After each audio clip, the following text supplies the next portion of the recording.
Hey guys! Tonight we embark on an exploration of one of history's most intriguing enigmas. Envision a metropolis that once sheltered more than 1 million inhabitants, featuring marble residences shining under the Mediterranean rays. Aqueducts brought pure water from the hills to each district, and traders from across 3 continents exchanged rare items in lively marketplaces. Then, picture strolling through that very place 4 centuries on, discovering only 30,000 individuals meandering amid deteriorating structures, feral creatures wandering in forsaken shrines, and vegetation sprouting through the fissures of what had been the planet's finest highways. This is no tale from imagination. It's the narrative of Rome. And Rome wasn't the only one. Throughout an empire extending from Britain to the Sahara, splendid urban centers that had flourished for hundreds of years simply faded away. Tonight, we will reveal the reasons behind the vanishing of the most remarkable city-based society the ancient era ever knew.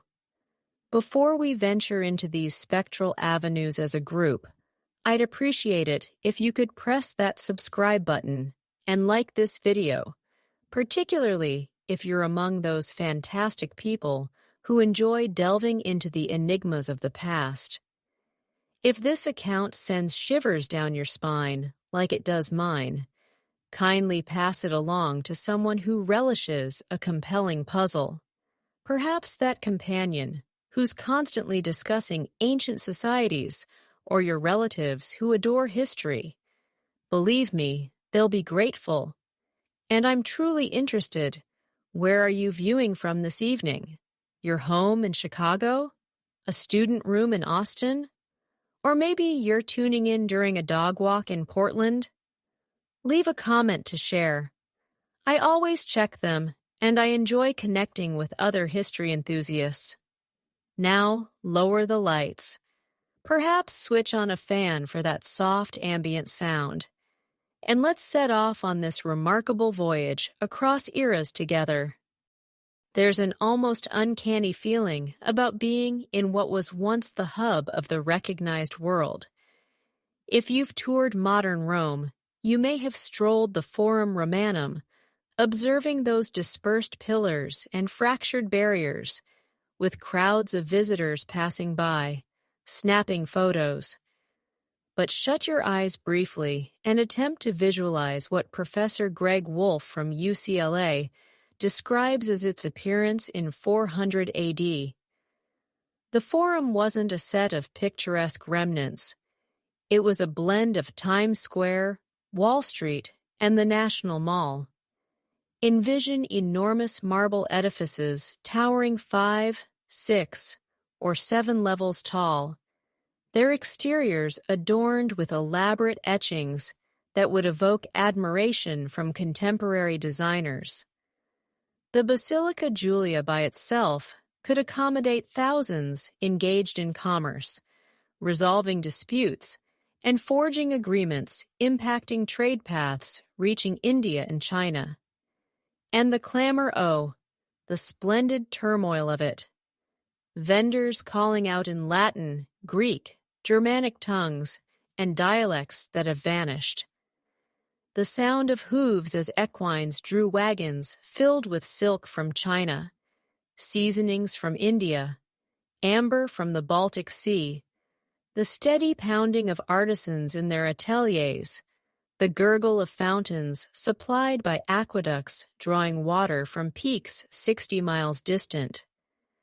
But what truly astonishes me about Roman urban areas, and this is a fact many overlook, is that they possessed conveniences not seen again in certain regions until the 1800s.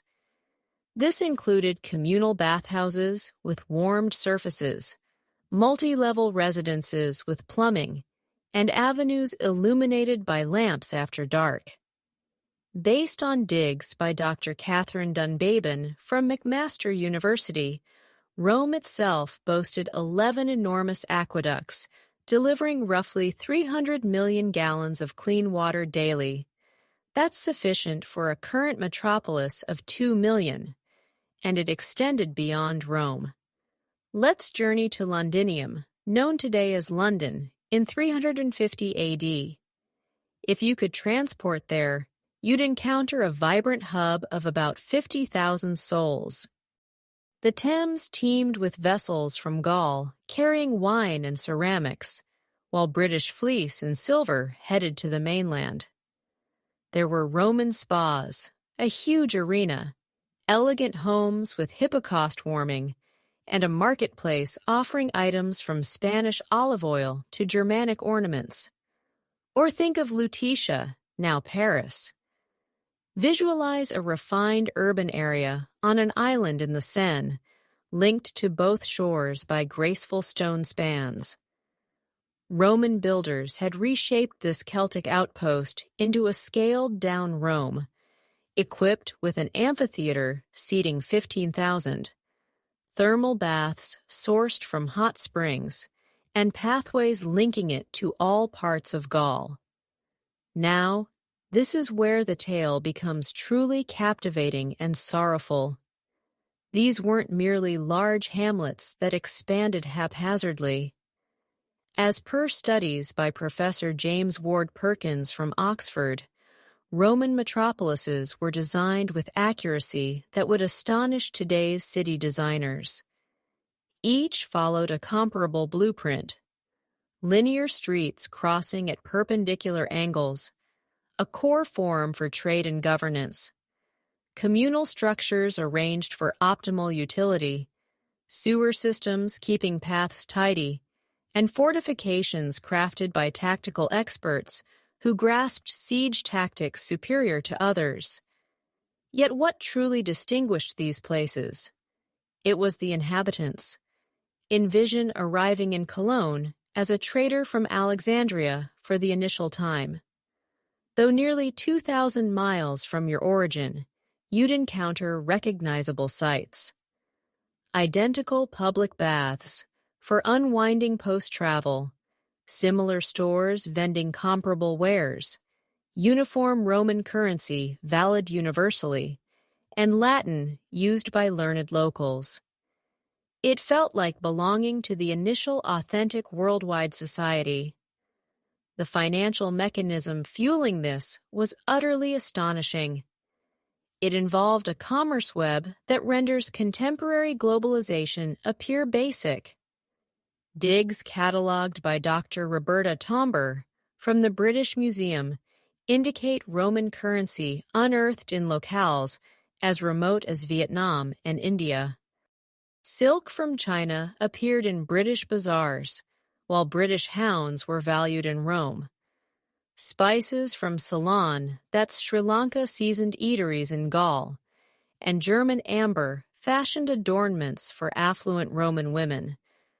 But maybe most crucially, Roman urban centers embodied a groundbreaking concept: the notion that vast numbers of individuals could coexist harmoniously, efficiently, and affluently. Certainly, issues existed: slavery, disparity, political strife, but the bold ambition of erecting such expansive, intricate, linked settlements was unmatched in humanity's record. So, what transpired? How does such an advanced, potent, triumphant culture simply wane? How do metropolises constructed over ages get forsaken in mere generations? The explanation isn't straightforward, and it's certainly not the common perception. This isn't a narrative of savage tribes descending to incinerate all, although they contributed. Nor is it primarily about an empire's downfall, though that occurred. This is about civilization's vulnerability beyond our comfort. How relied-upon frameworks can disintegrate swifter than anticipated, and how decisions during turmoil resonate across eras. And believe me, as we probe this enigma, you'll uncover resemblances to our era that might linger in your thoughts well beyond this tale's close. Because the elements that depopulated Roman cities, well, some echo strikingly today. But initially, we must grasp the sheer magnificence of these Roman civic accomplishments and why their downfall poses one of humanity's profoundest riddles. Remember to subscribe and activate notifications so you catch the upcoming segment of this amazing expedition. In the following part, we'll enter a Roman metropolis at its zenith and witness the civic wonder that astounded the ancient realm. So, let's rewind to 150 AD and traverse the avenues of Trier, a place you might not know, but one that would have utterly amazed you. Trier, situated in present-day Western Germany, was dubbed the Rome of the North. And trust me, that wasn't mere Roman hype. Imagine arriving at Trier's entrance as a prosperous trader on a brisk fall dawn. The initial sight to halt you, the immense magnitude of it all. The fortifications encircled the settlement for over 4 miles, constructed from huge limestone slabs rising 30 feet. These weren't mere barriers. They were feats of design with 47 guard towers, 4 principal entrances resembling victory arches, and an integrated drainage setup in the base. But what truly quickens your pulse as you pass through the Porta Nigra, that's the Black Gate, which endures today, is the initial auditory assault. The consistent clanging from smithies, the thunder of timber wheels on cobblestones, voices hailing in numerous tongues. Then the aromas, newly baked loaves from ovens, the sharpness of hide from tanneries, foreign spices from stalls, and occasionally less agreeable scents from drains. Hey, even Roman metropolises had flaws. Now, allow me to astonish you with figures pieced together by archaeologist Dr. Lash Vinden from extensive digs. Trier, at its height, housed about 80,000 residents. That may seem modest now, but note this. Paris wouldn't attain that figure again until the 1100s, almost a millennium later. And unlike medieval towns that sprouted chaotically, Trier was laid out with geometric exactness that would envy contemporary planners. The primary thoroughfare, the Cardo Maximus, ran flawlessly straight and broad enough for 2 Roman carts to pass easily. Lining this boulevard were emporiums that dwarfed modern shopping centers in quaintness. 3-tiered structures with ateliers below, dwellings midway, and storage above. The fronts boasted vivid frescoes and mosaics narrating tales of deities, legends, and prosperous trades. But this is where Roman civic design truly shines. Every edifice in Trier linked to dual water networks. One conveyed potable water from sources in the Eifel Mountains 30 miles off. Builders had computed the precise incline, a mild drop of 2 feet per mile, to ensure steady flow sans wear. The other removed effluent via subterranean channels that would earn nods from today's sanitation specialists. And regarding impressive facilities, let's discuss what still evokes awe: the imperial baths of Trier.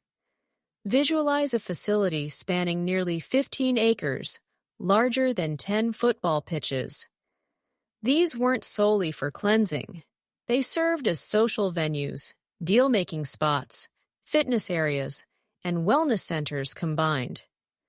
Per studies by Professor Hans-Peter Kühnen from the University of Trier, the caldarium, or heated chamber, reached a warm 104 degrees via a hypocaust setup, circulating warm air through cavities in walls and floors. Romans lingered here for hours, not merely bathing, but negotiating contracts, chatting politics, enjoying games, or receiving rubs with exotic oils. Can you picture a neighborhood spot like that for daily relaxation, mingling, and business? Now, here's a feature that highlights Roman cleverness. The amphitheater. Trier's arena seated 20,000 viewers, one in 4 locales. But the design was brilliant. Constructors excavated it into a slope, utilizing the terrain for seats while forming subterranean rooms for fighters, beasts, and props. They added a refined drainage, allowing arena flooding for simulated sea fights, then emptying in under 60 minutes. But what truly set Roman cities apart? It was the variety. Digs from Trier reveal traders from Britain vending woolen garments, vendors from Gaul presenting fine ware, Germanic artisans forging exquisite metal, and traces of items from India and China. In one bazaar, you could acquire British ale, Italian vino, Spanish oil, and Germanic gems. Residential zones narrate a compelling tale, too. The elite resided in expansive estates with inner yards, mosaic pavements showing mythic scenes, and hippocaust in each space. Yet even common folk enjoyed perks unseen in much of medieval Europe for ages. Multi-unit buildings, termed insulae, offered plumbing, communal privies with real hygiene tools, sponges on rods, but still and street-level shops stocking fresh loaves to foreign silks. Here's a fact that always astounds me. Roman cities were remarkably worldly. Grave markers from Trier seat folk from Africa, Syria, Spain, Britain, and myriad Germanic groups, all coexisting and laboring. A Syrian vendor might neighbor a British veteran's kin, while a Germanic artisan's child wed a Gallic vintner's offspring. Such cultural blending wouldn't recur in European cities until modernity. And the advancements, the tech seemed magical to outsiders. Trier featured street illumination, lamps tended by municipal staff, who ignited them at dusk and doused at dawn. Public archives held thousands of texts, schools taught Latin literacy to youth, and a courier network delivered missives empire-wide faster than anything until telegraphs.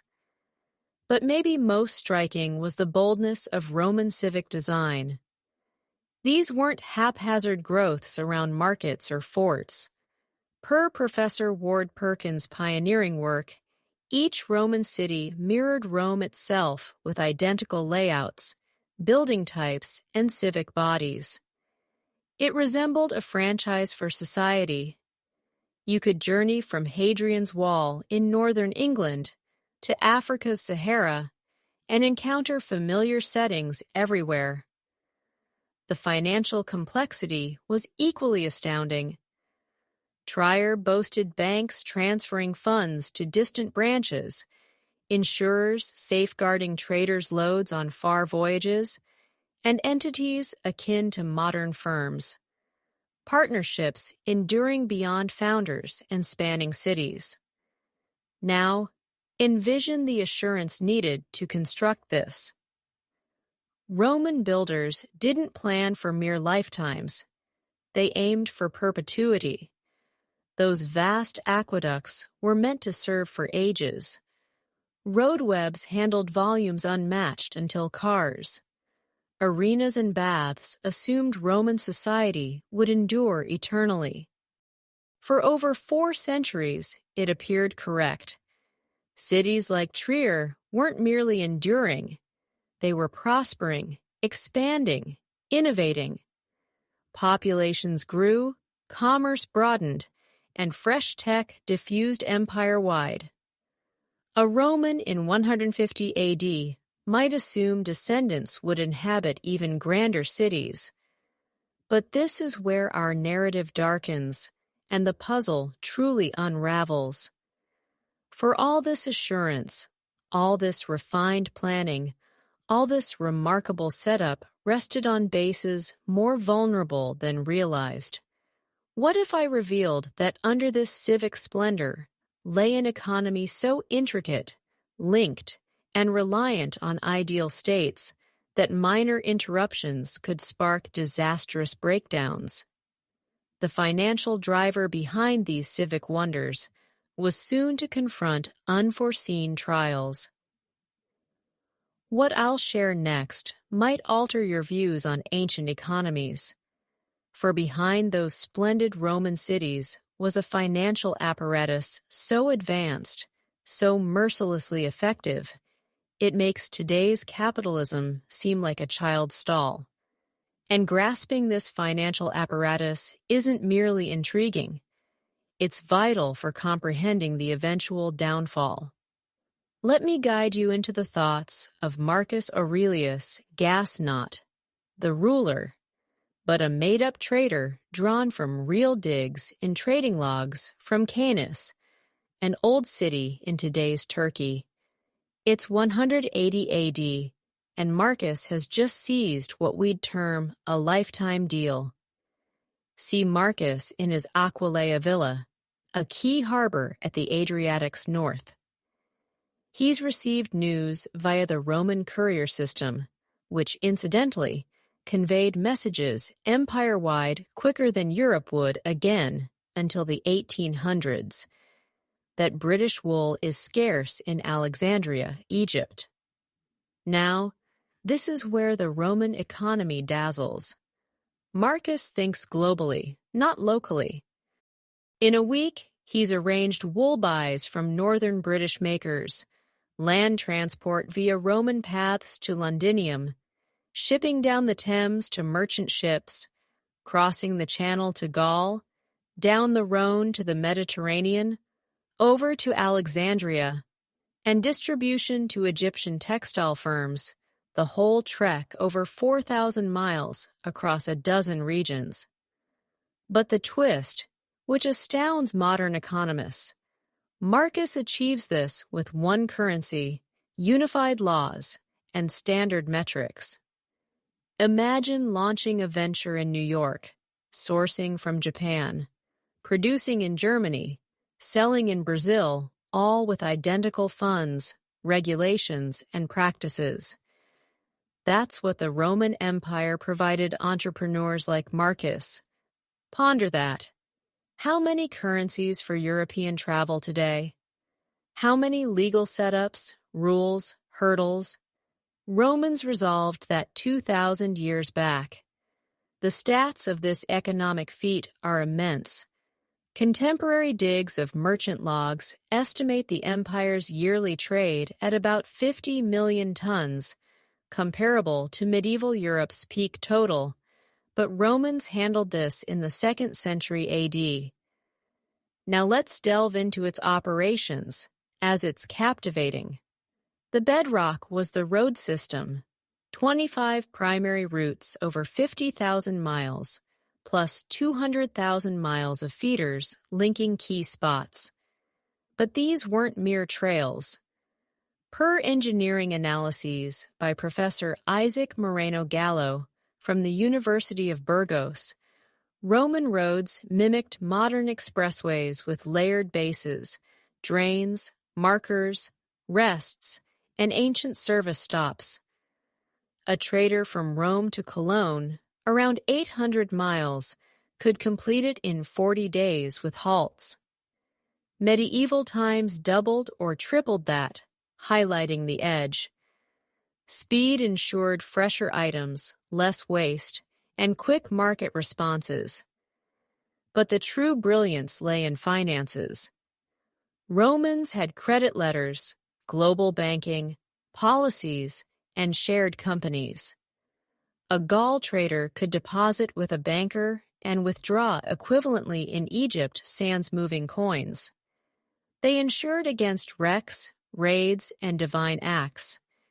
Let me offer a precise instance showing this refinement. In 1900, Diggs uncovered business papers in Vindolanda Fortress near Hadrian's Wall in northern England.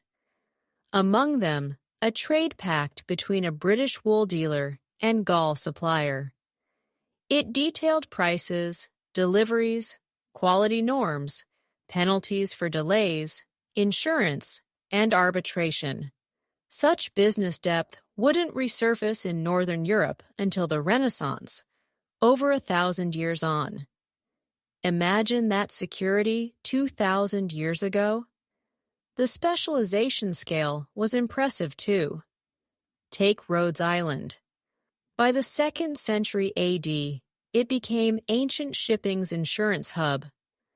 Per Professor Nicholas Purcell from Oxford, Rhodian sea law was so esteemed that traders from Britain to Syria cited Rhodian clauses. The Isles' economy centered on financial aid for distant commerce like ancient Lloyds of London, or the Spanish silver mines at New Carthage. Modern estimates by mining scholar Claude Demergue indicate over 200 tons yearly at peak enough for 50 million denarii. This wasn't casual mining. Romans used hydraulic methods, advanced draining, and first large-scale operations. The social toll was dreadful, estimated 40,000 slaves in harsh conditions, but the economic shift was transformative. And here's a detail showing Roman economy's linkage. The pepper trade. Indian black pepper was so prized it served as money sometimes. Roman traders set permanent posts in Indian harbors. Diggs found Roman coins in Vietnam and South India. Professor Roberta Tomber's British Museum work shows one India to Alexandria ship could supply the Western Mediterranean with pepper, silk, spices for months. But the most notable trait of this economic driver was its city focus. Unlike later medieval farm-based economies, Roman riches concentrated in urban areas. City dwellers weren't mere buyers.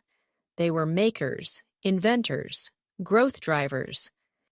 A place like Antioch, with 300,000 people, wasn't a mere town. It was a production hub for textiles, metals, glass, pottery, luxuries exported over 3 continents. The tax setup funding this was refined and harsh. Roman collectors, publicani, ran a franchise tax system, bidding for provincial collection rights, paying treasury up front, keeping excess. It was capitalism for state income, yielding vast riches for government and collectors. But this is key for what follows. The whole miracle rested on 3 vital pillars: political steadiness, military safety, demographic expansion. The Pax Romana fostered conditions for merchants to fund 3-year India ventures, sans war, fears disrupting paths. Legions guarded routes from thieves and foes. Growing cities created expanding markets. For over 2 centuries, it seemed unassailable. Trade swelled, cities grew, tech spread fast, wealth amassed unprecedentedly. Roman traders lived better than later European royals. Urban middle classes enjoyed plumbing, heating, entertainment, diverse cuisine, education unmatched until industrialization. But economic mechanisms, however advanced, rely on core premises. Those 3 pillars, political steadiness, military safety, demographic growth, were nearing tests to fracture them. While Marcus Aurelius Gass tallied British wool profits, forces amassed on borders to shatter this economic haven forever. The initial fissures emerged unexpectedly, endangering not just personal wealth, but urban society's base. The year was 376 AD. Standing on Marcianopolis walls, a thriving Roman city in today's Bulgaria, you'd witness an unseen Roman sight, a vast human tide. Over 200,000 Visigothic folkmen, women, children with carts, animals, worldly goods. They weren't assaulting, they pleaded entry. Now, what makes this instant so intriguing and mournful? These weren't Hollywood's typical savages. Visigoths had neighbored Rome for ages. Many served Roman forces, traded in markets, some became citizens. Their leader Fritigern spoke fluent Latin, spent years at court. These were exiles, not pillagers, escaping terror so great they'd forsake homelands eternally. From what? The Huns. And if you believe you know Attila's warrior tale, brace for a mind shift. The truth was more layered, more ruinous than any film. Let me depict Rome's northern border in the late 300s. For ages, Romans handled barbarian neighbors via shrewd diplomacy, payoffs, threats, selective inclusion, like a vast, fragile equilibrium. Germanic groups fought each other, not Rome. Roman gold kept allies faithful. Ambitious youths joined legions for fame, riches. But Huns arrived, shattering this like a mallet on crystal. Huns weren't a mere tribe. They were a migratory force historians liken to disasters. Imagine populations in hundreds of thousands sweeping steppes with speed, coordination leaving settled groups unprepared. Per Professor Peter Heather from King's College London, digs suggest Hunnic movement displaced over 40 tribes in Eastern Europe in under 50 years. Picture the disorder? Whole societies toppling like dominoes across Europe's map. Now, here's where misconceptions abound. Culture depicts barbarian incursions as abrupt, fierce bursts wild hordes emerging to ravage. But reality was more intricate, more damaging to Roman cities. Consider Alaric's Visigothic sack of Rome in 410 AD. Not a random assault by thirsting brutes. Alaric was a Roman commander, yes, a loyal empire servant for years. He knew Latin, Roman law, led legions. His followers weren't untamed savages, but ex-allies betrayed, underpaid, mistreated by a crumbling, corrupt regime. When Alaric advanced on Rome, he sought peaceful terms thrice. He aimed not to raise, but to claim owed pay and land for his people. Only after Roman deceit and breaches did he invade. Even then, per historian Edward Gibbon's thorough review, the pillage was restrained by ancient norms. Churches spared, civilians mostly unharmed, many treasures intact. But key, Alaric's advance wasn't urban decline's cause. It's symptomatic of failing systems. True harm to Roman cities wasn't dramatic sieges for movies. It was gradual, unseen erosion of economic, administrative lifelines. Let me guide you to Augusta Emerita, today's Merida in Spain, to illustrate. In 380 AD, a vibrant provincial seat with over 50,000 dwellers, grand edifices, bustling economy. Digs by Professor Trinidad Nogales Becerrit show ongoing builds, active bazaars, healthy Roman signs. But by 450 AD, 70 years on, population dipped below 10,000, vast areas deserted. What occurred? No epic siege, no horde torching walls. Rather, slow suffocation of sustaining systems. Taxes irregular as barbarians disrupted farms. Routes unsafe from rising bandits. Roman control over rural zones waned, starving urban markets of food, materials. Here's a concrete case. In 406 AD, Vandals, Alans, Suebi crossed frozen Rhine into Gaul. They didn't besiege cities. They dispersed, settling fertile lands. For rural folk, new overlords, but not always cataclysmic, many barbarian chiefs, keen on farming continuity. But for cities like Trier, Reims, Cologne, rural takeover was fatal. Urban masses relied on rural surpluses, taxes funding services, markets buying city goods. When barbarians settled outside Roman economy, cities starved economically. Consider, if farms near your city quit the economy tomorrow, ceased taxes, purchases, how long until urban setup fails? The mental toll was as crushing. Roman cities symbolized order, endurance. Citizens prided in public edifices, civic bodies, eternal empire ties. But as barbarians formed kingdoms in ex-Roman lands, administration faltered, trade splintered, urban faith in futures eroded. And digs reveal something intriguing. Often, barbarians tried preserving Roman urban setups. Ostrogothic King Theodoric the Great, ruling Italy 493–526 AD, invested hugely in aqueducts, building repairs, urban functions. Per historian Cassiodorus in Theodoric's service, the king knew cities sourced wealth, power. But crucially, barbarian rulers faced insurmountable hurdles. Roman cities needed Roman-scale resources, tax webs, trade links, intertwined administration. Once disrupted, even benevolent kings couldn't restore.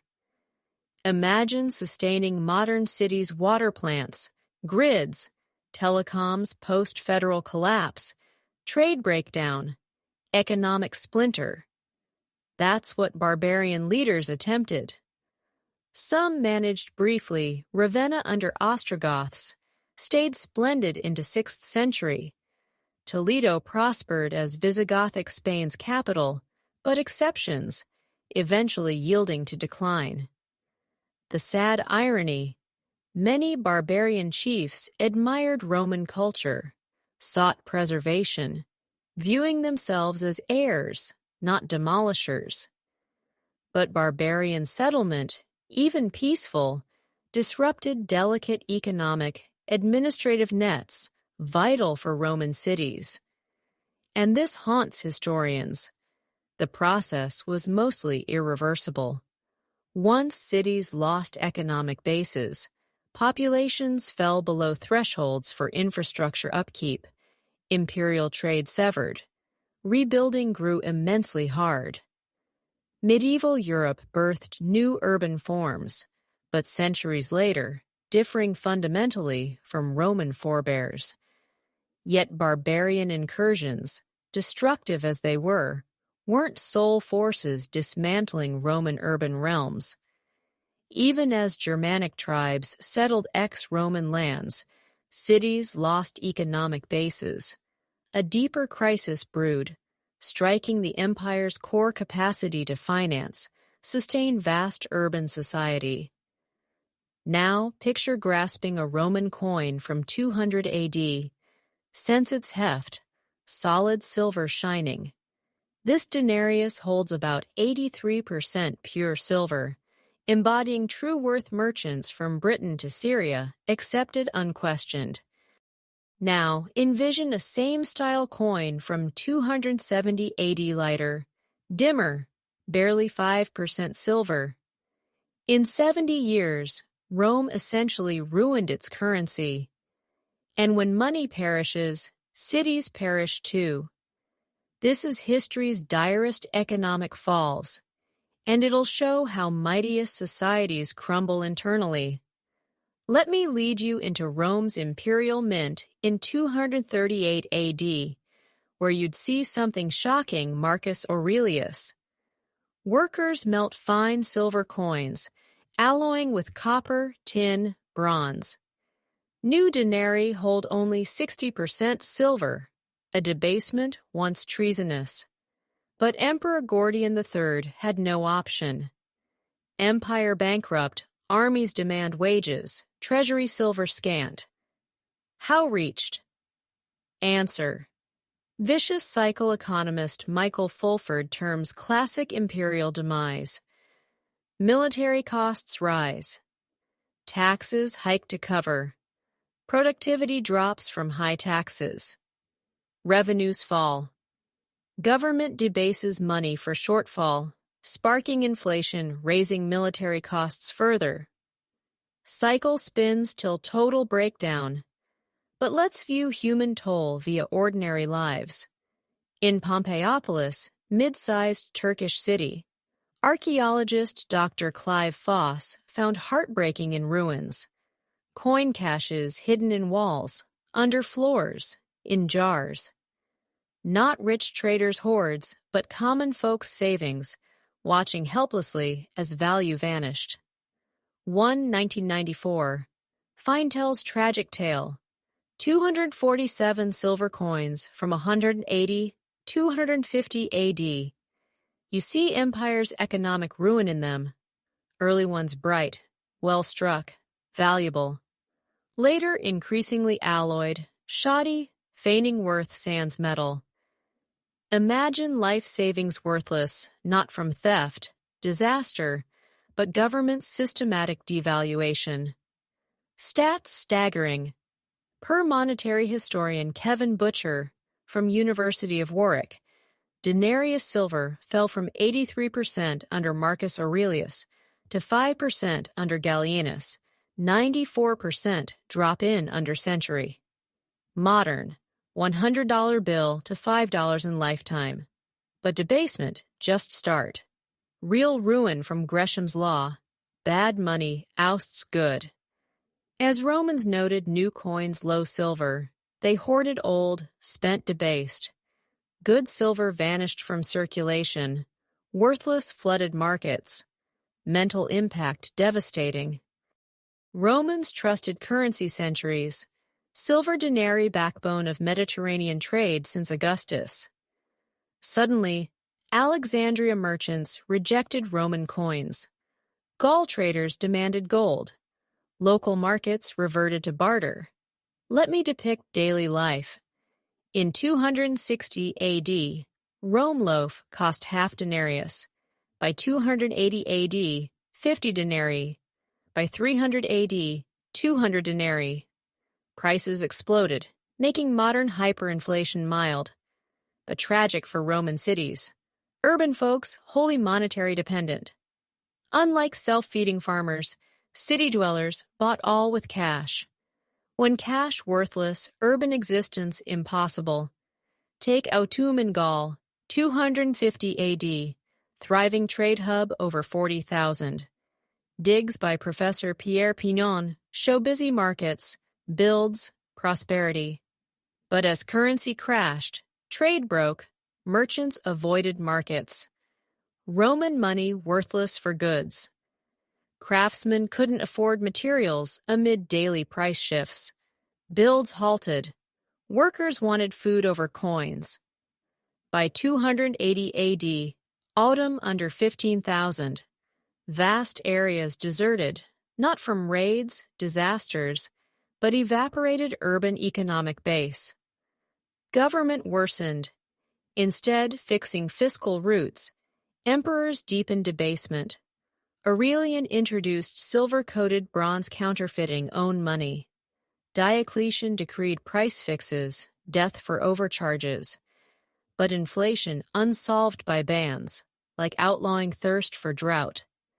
And here's human cost. Public inscriptions vanished. Centuries, rich Romans funded buildings, events, infrastructure, etching generosity in stone. But inflation ruined wealth, made planning impossible. Inscriptions nearly gone. Per epigrapher Dr. Ramsay McMullen, public benefaction inscriptions drop over 80%, 250–300 AD, meaning wealthy funding urban perks, baths, theaters, aqueducts, festivals making city life appealing, couldn't anymore. When rich impoverish, who sustains fountains? But most devastating, professional armies collapse. Roman legions weren't mere troops, economic pumps injecting cash into border towns. 5,000-man legion, 1.5 million denarii yearly payroll. Money supported soldiers, families, sellers, craftsmen, farmers. Bases like small cities on military spending. Debasement made pay worthless, recruitment impossible. Who risks life for inedible money? Centuries-old professional legions disintegrated, replaced by barbarian federati allied troops paid land, goods over coins. Sea cycle. Economic fall bred military frailty, inviting incursions, raising costs, needing more debasement, causing more fall. Diggs evidence overwhelming. Coin hoards buried empire-wide, over 2,000 Britain alone. Life savings of folks losing faith in government money. Villa digs show luxury production halt. Urban layers thinner, showing reduced activity, smaller populations. But tragic. Avoidable. Empire not silver short Spanish mines produced. Costs manageable with proper tax spread. Issue, political chaos. Emperors assassinated so often, long-term planning impossible. 284, 26 emperors, most violently dead. Each faced empty treasury, unpaid armies, rivals exploiting weakness. Quick fix, debase. Consequences later. But consequences killed Roman urban society. And terrifying for modern economies. Once hyperinflation erodes money trust, rebuilding hard. Even Diocletian's early 300 stabilization, cities never fully recovered. Middle class supporting urban culture wiped, trade webs fragmented, investment confidence gone. But as devastating this economic fall, it intersected deeper shift redefining Roman civilization, life choices. Here's surprise.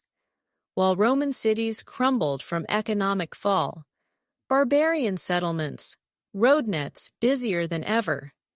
But travelers weren't spice, silk merchants. They pilgrims to remote abbeys, carrying staffs, prayers. Roads once linking commercial empire now led from cities.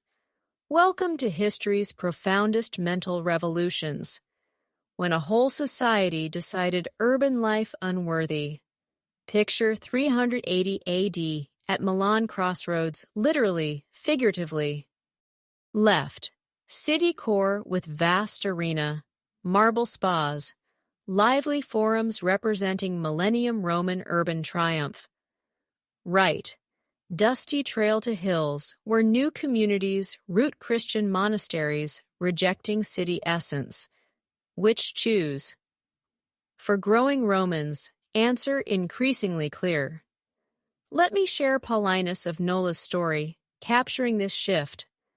Paulinus embodied Roman ideal, rich, learned, connected, vast estates empire-wide. 380 AD, living Roman dream in Bordeaux villa with marble floors, heated baths, attentive servants. Then 389 AD, shocked elite, gave all away, sold villas, estates, luxuries, proceeds to poor. He, wife moved simple Christian group Nola, Italy days in prayer, labor, pilgrim care. Man who could lead armies chose washing strangers' feet. Mad or reacting to profound Roman civilization change? Per historian Peter Brown's pioneering work, Paulinus not isolated. Empire-wide, affluent Romans abandoned urban life unprecedentedly. Not to vacation estates, permanently rejecting urban values defining Roman society centuries. Ponder meaning. Millennium, Romans equated civilization with cities. Barbarians dwelt forests, fields, civilized in marble-paved hubs with theaters, baths, forums. But suddenly, societies admired were cave hermits, straw mat monks, holy women choosing poverty over wealth. Stats tell incredible, per monastery historian Marilyn Dunn, Gaul monasteries from under 20 in 350 AD to over 200 by 450 AD. Each not just religious, but alternative society vision. Instead, competitive urban ranks, egalitarian groups. Instead, material hoard, spiritual riches. Instead, personal success, collective aim. But fascinating, not mere religion. Fundamental shift in life's worth. Let me guide inside Lérin's monastery, founded 400 AD on South France Island. Founder Honoratus, another rich Roman ditching urban. But Lérin's no primitive hideaway. Sophisticated community offering city perks, organized differently.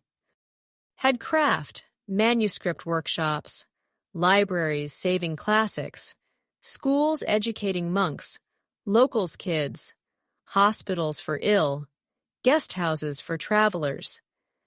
Per St. Honoratus's life by successor Hilary, community self-reliant, intellectually lively, socially varied. Essentially city, but cooperation over competition, spiritual over material wealth.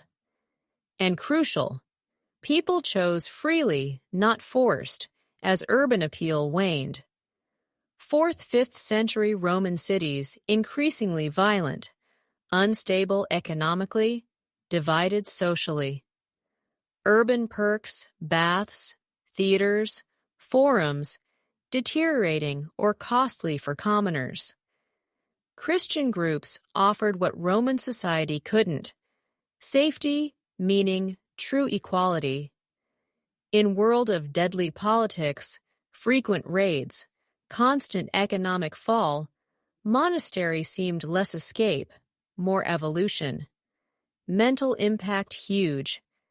Centuries, Romans' identity from urban ties, guild membership, civic events, games, building patronage. But Christianity offered differing. Faithful community membership, eternal over temporal focus, God service over Caesar. Not mere conversion, cognitive overhaul. Romans rewired values, goals, life organization. Specific 407 AD, Trier that northern Rome faced crisis. Barbarian raids disrupted environs. Trade fell. Court to Ravenna. Traditional, fortify walls, hike taxes, recruit troops. Instead, unprecedented. Per Hydacius's chronicle, sizable Trier population left. Not panicked flight. Deliberate to rural Christian groups.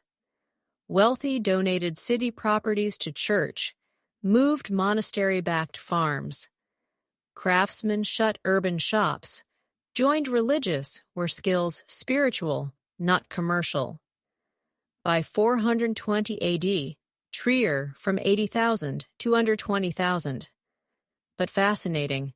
Many leavers not economic refugees. Spiritual trailblazers deeming urban spiritually void. Pattern empire-wide.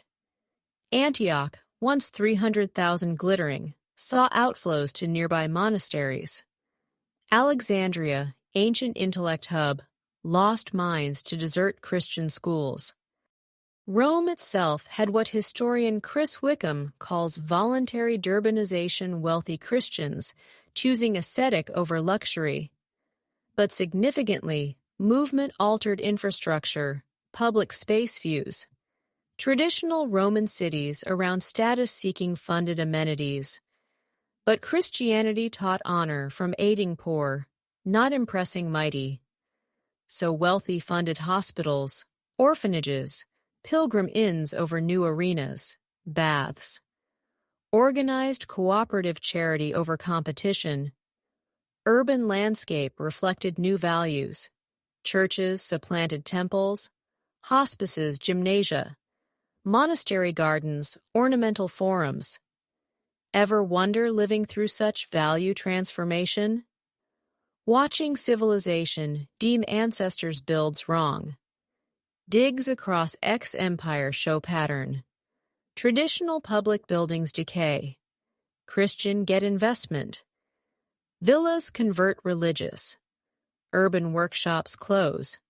Monastery scriptoria expand. But poignant, monastic choosers not rejecting civilization, saving it. In view, traditional cities corrupt morally, predatory economically, empty spiritually. Monasteries preserved best Roman, learning, law, tech, admin, discarding toxic, and succeeded often. When Western Europe urban collapsed, monasteries saved texts, farming methods, provided services governments couldn't. But this spiritual revolution collided with deeper Roman urban challenge, reshaping Europe landscape, making old Roman world untenable. There's something astonishing most ignore about Roman roads. They weren't mere transport, civilization's lifelines. When lifelines clogged, Roman urban body died. And how world's finest road system became useless is fascinating on infrastructure fall-dooming societies.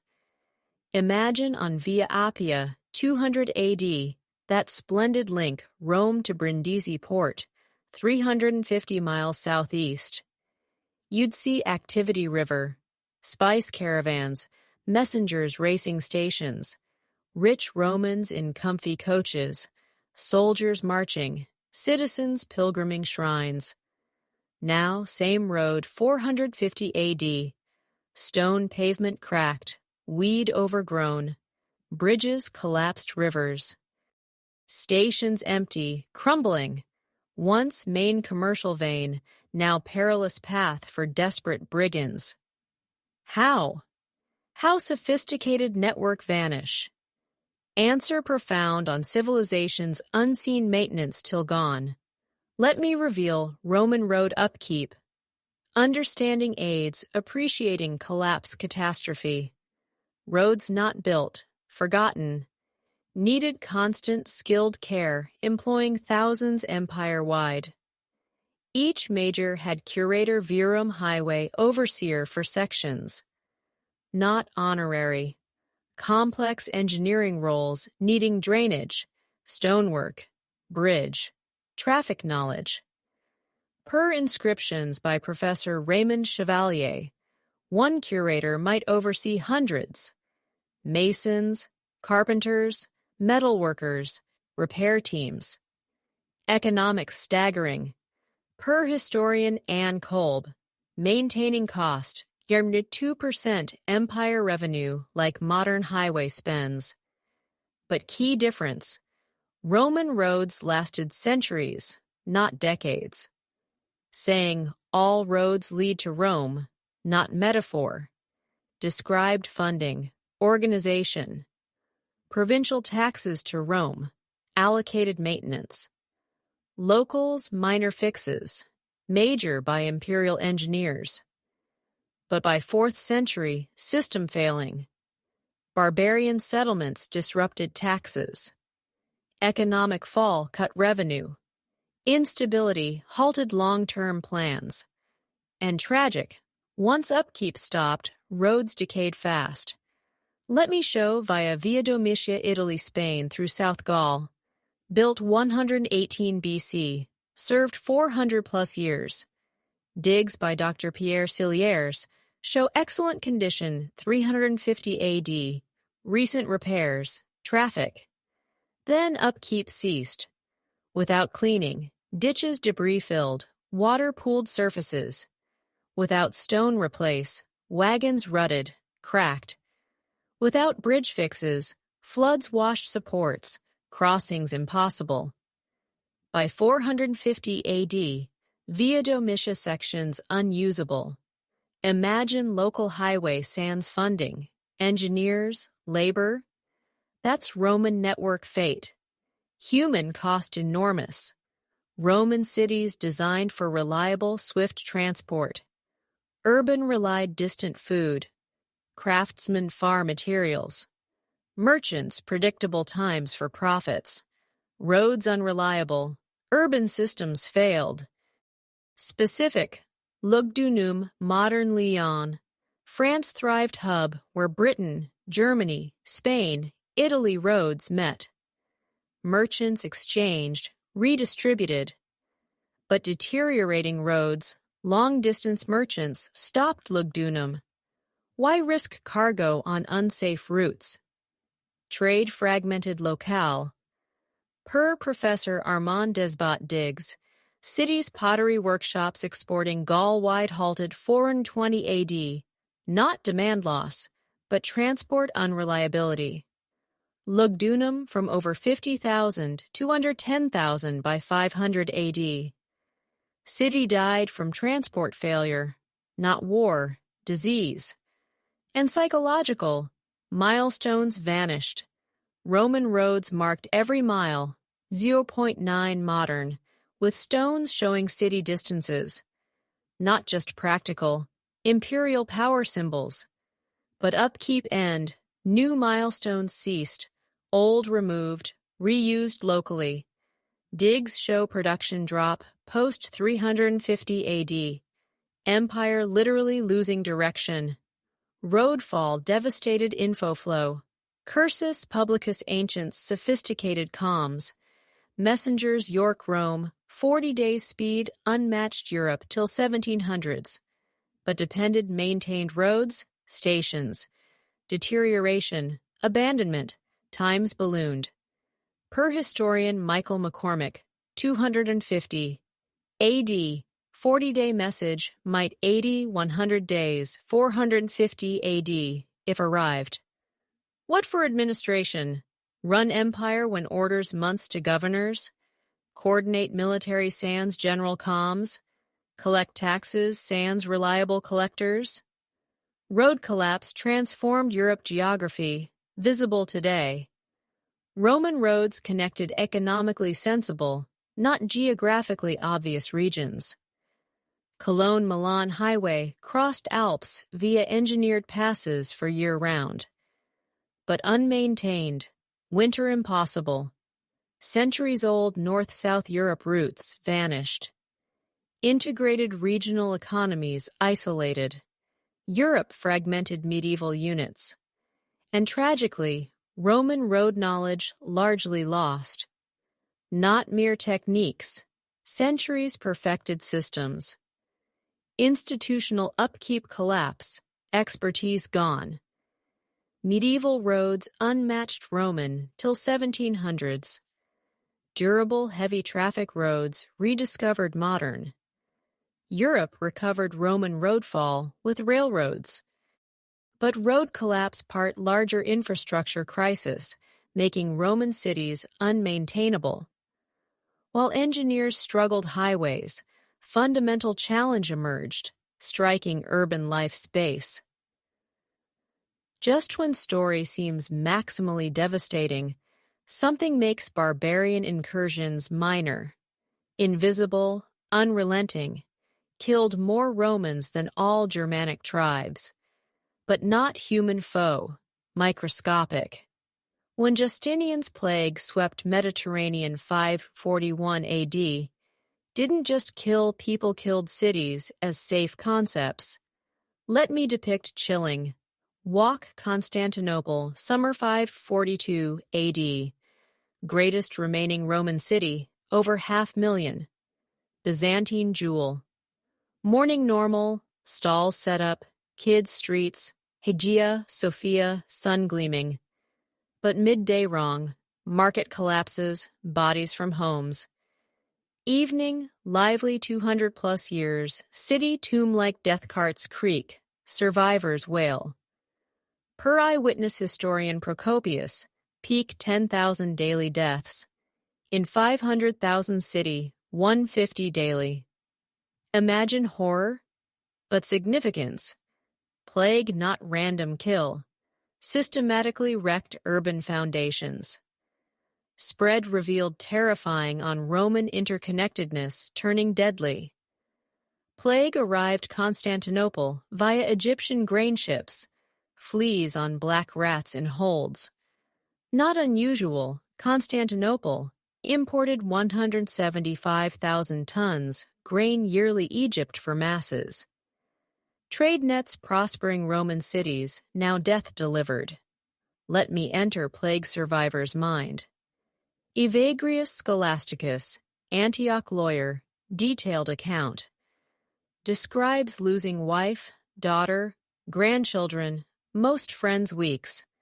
But writing conveys not just grief, complete urban function breakdown. Courts closed sans judges. Markets shut merchants, dead fled rural. Builds halted craft guilds wiped. Per Evagrius, government stopped. Officials dead abandoned. Terrifying math. Modern epidemiologists like Dr. Lester Little from Smith College estimate 25–40% deaths affected areas. Not health crisis.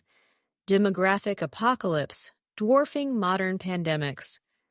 But tragedy beyond toll. Plague altered city relations permanently. Millennium. Romans saw urban safer than rural walls versus enemies, granaries versus famines, doctors versus illness.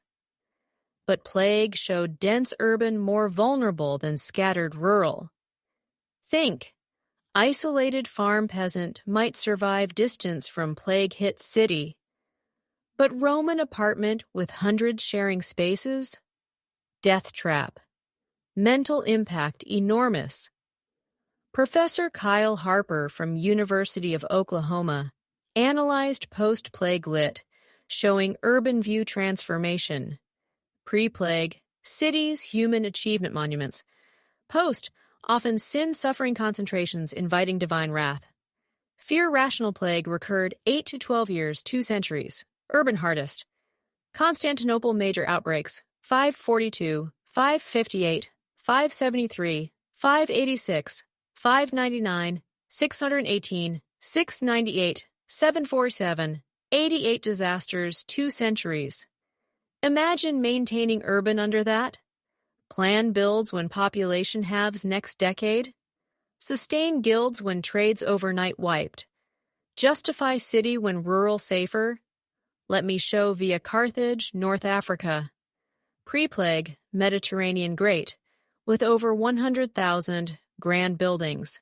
Thriving grain export economy. Digs by Dr. Susan Stevens show bustling center, builds, markets, vitality. Then 542 AD plague. Sources suggest 40% loss first outbreak, but devastating, no recovery. Waves 558, 573, 599 AD blocked growth. By 650 AD Arab conquest, Carthage under 20,000 80% drop pre-plague. Economic consequences catastrophic. Roman cities needed people for specialized crafts, services, trade nets. Plague below thresholds, sectors vanished. Example, glassmaking. Roman cities' sophisticated glass industries, windows to art. Required generational family knowledge. Plague wiped families, knowledge gone. Digs glass workshops empire-wide. Production mid-6th century, then centuries abandonment. Europe unmatched Roman glass till high Middle Ages, 500-plus years. Same urban services needing pros. Cities supported schools, hospitals, libraries, entertainment by specialists. But plague killed teachers, doctors, librarians, performers faster than replace. Institutions closed. Most tragic, plague wrecked demographic base, enabling Roman urban culture. Cities always drew rural youth for chances, education, advance. Influx sustained urban, despite high mortality. Plague made cities death traps over opportunity. Why leave safe village for urban plague kill months post-arrival? Great rural-urban migration sustaining Roman centuries stopped. Professor Peter Saris from Cambridge calculated ex-Roman urban populations unmatched pre-plague till 11th century 500-plus years. Cities' demographic shadows. But plague beyond population drop. Altered survivor future views. Roman urban on human progress confidence. Tech advance. Continuity. Plague shattered. Replaced fatalism. Post-plague religious sources show apocalyptic shift. Instead, eternal builds like ancestors, survivors prepped end times. Instead, urban investment, donated churches, monasteries. Instead, worldly pursuit, spiritual salvation. See connection earlier Christian shift? Plague not just killed people, killed earthly optimism, made otherworldly appealing. But as Mediterranean cities battled plague recurrences, populations declined, institutions fell, new forces emerged, reshaping ex-Roman political, economic landscape. But wait, plot twist nobody foresaw. While Roman cities died from plague, economic fall, barbarian settlements, remarkable rural happening, new social organization emerging, making cities irrelevant.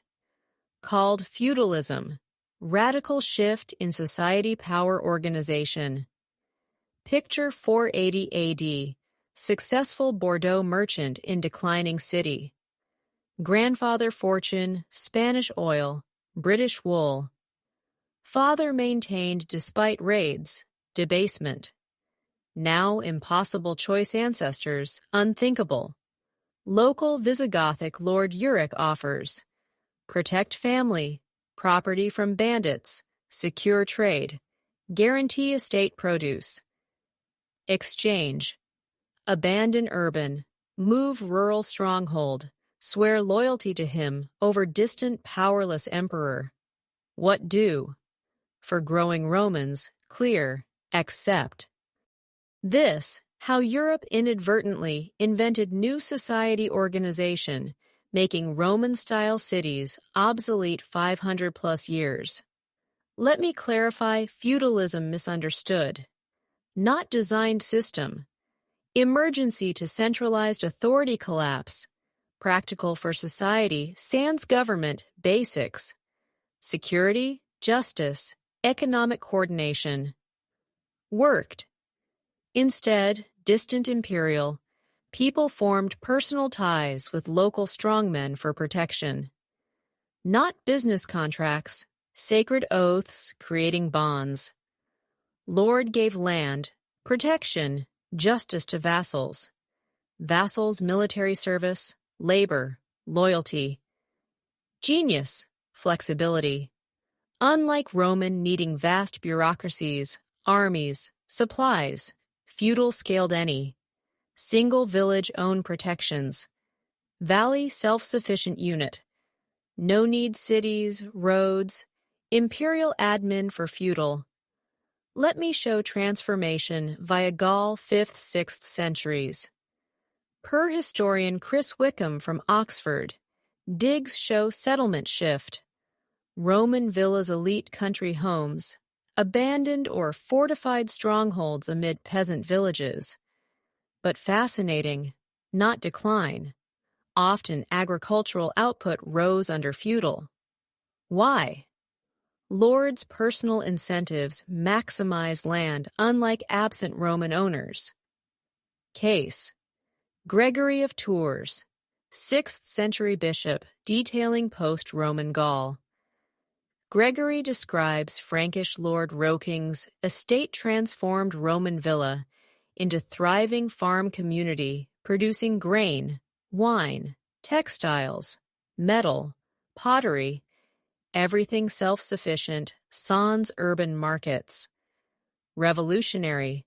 First centuries, Europeans proved prosperity, security, culture, sans city dependence. Social psychology profound. Roman on urban institution status office, building patronage, festivals, forum recognition. But feudal status on personal relations, rural holdings. Lord power from sworn warriors count.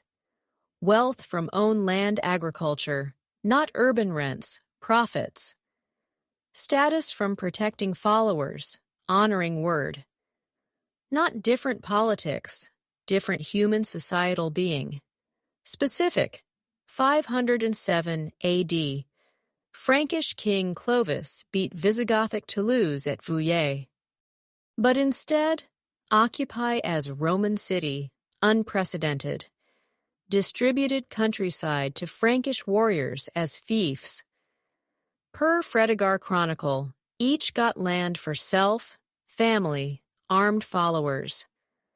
Built fortified farms, recruited peasants laborers, created self-sufficient scenes urban. Generation on, Toulouse lost commercial role. Remained religious, but economic hub ended. Why city for goods when estate supplies? Dig striking. Rural ex-Roman territories, new fortified sites, motte and bailey castles amid farms. Not temporary, permanent urban alternatives. Professor Thomas Bisson from Harvard calculated over 10,000 such strongholds, Western Europe 450, 750 AD. Each conscious opt-out Roman urban create new. But importantly, feudalism altered power views. Roman power institutional emperor's authority from governmental hierarchy. Feudal personal lords' obedience from oath-based relations. Implications huge. Roman cities bureaucrat-administered implementing imperial policies vast territories. Feudal governed personal lord-vassal negotiation face-to-face. Economic implications revolutionary. Roman trade specialized production, long transport, money exchange. Feudal estates self-sufficiency, local make, goods, services payment over money. Why feudal lord hire costly city craftsmen when train peasants? Buy urban when estates supply food, textiles, tools, weapons. Result: historian Henri Pirenn's closed economy, regional self-providing sans external trade. Opposite Roman integrated interdependent sustaining cities, and shows transformation complete. Roman coinage disappearance many areas. Feudal often moneyless, barter, kind payment. Digs show coin finds drop not poverty, but no need money. By 600 AD, Western Europe large areas reverted pre-Roman, small farm communities, warrior elite-led, minimal urban, long trade dependence. As if millennium Roman urban reset. But feudal revolution collided another force reshaping Mediterranean, final blow Roman urban remnants. While European lords built rural, new East Empire, rising, reorganizing millennium-old trade nets. Everything shifted, scorching 622 AD day merchant Muhammad left Mecca, began journey reshaping world economic geography. But most ignore. Islam rise not just conquered lands, fundamentally rewired Mediterranean business. When roots shifted, last lifelines, Europe's struggling urban-to-world cut. Imagine Byzantine Alexandria, merchant 640 AD, watching Arab armies near walls. Might think another barbarian invasion like Germanic disrupting centuries. But wrong. Not quick plunder raiders. Vanguard new civilization revolutionizing Mediterranean commerce. Within century Muhammad's death, Islamic forces conquered Spain-India span. But unlike prior looters, Arabs created unprecedented, unified commercial empire linking 3 continents under single religious, legal, economic system. Here's fascinating for urban decline story. Islamic conquest not destroyed, Mediterranean trade redirected. And redirection catastrophic remaining Western Europe Roman cities. Let me show via papyrus trade. Millennium, Egyptian papyrus writing material throughout Roman. European monasteries, courts, merchants depended regular Egyptian shipments for records, business. When Arabs took Egypt 641 AD, not stopped production increased under early Islamic. Per papyrologist Roger Banal from New York University, Egyptian output rose. But key change. Instead, North Europe shipments. Producers sent east to Baghdad, Damascus, growing Islamic cities. Result? European institutions, centuries papyrus-dependent, suddenly couldn't obtain. Forced parchment animal skin, 10x costlier. For struggling European monasteries, towns' economic hardship, devastating.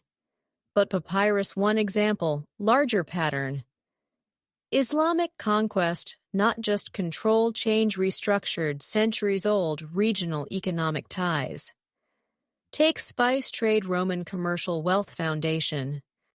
Centuries, European merchants imported pepper, cinnamon, cloves India, Southeast Asia via trading posts, middlemen.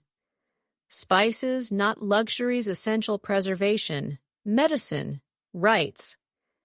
But Islamic expansion created direct Asia-Middle East routes. Arab merchants set Indian Ocean posts, new Indian producer relations, credit systems, efficient long trade. Per economic historian Michael McCormick, great commercial reorientation.